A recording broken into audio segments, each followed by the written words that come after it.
La coopération entre la France et le Congo entre dans une nouvelle phase stratégique. L'ambassadrice de France au Congo, Claire Bodoni, a rencontré le président Denis Sassou Nguesso pour discuter des grands enjeux de leur partenariat. Que réserve l'avenir pour ces deux nations?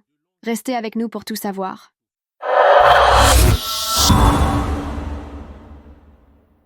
Lors de cette rencontre, l'accent a été mis sur les nombreux projets en cours entre la France et le Congo.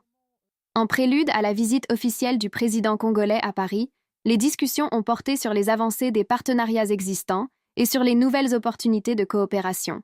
Il y a toujours du nouveau dans la coopération entre le Congo et la France.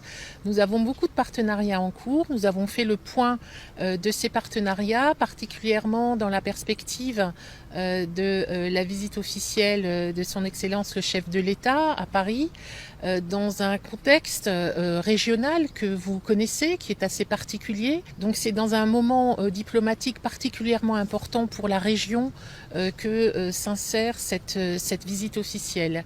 Puis nous avons évidemment, comme il est d'usage, discuté du programme, des entretiens, des attentes que le partenaire congolais place dans cette visite officielle, parce qu'il s'agit de travailler de façon opérationnelle dans le bien commun des deux pays, que chacun puisse y trouver ce que l'on appelle un partenariat gagnant-gagnant. Un des projets phares soutenus par la France est l'assainissement des villes congolaises, notamment l'aménagement des berges de la rivière Tiémé.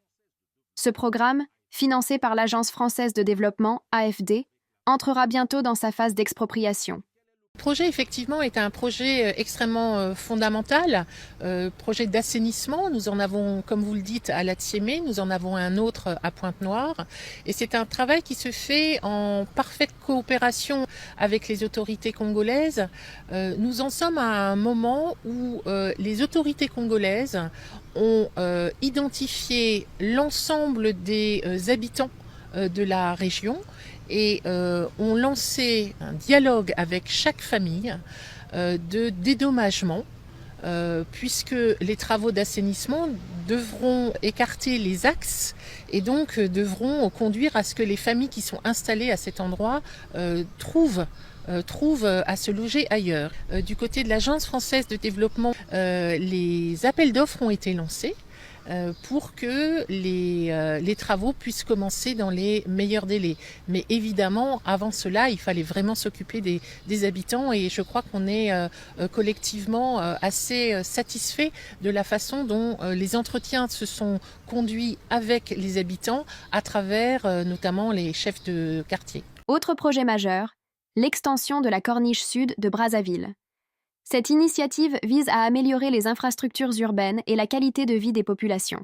Ces aménagements permettront aux habitants de vivre dans un environnement plus sain et plus moderne. C'est un enjeu clé pour le développement durable du Congo. Avec ces projets ambitieux et la préparation de la visite officielle du président Sassou Nguesso en France, la coopération franco-congolaise prend un nouvel essor. Quels autres projets verront le jour? Affaire à suivre.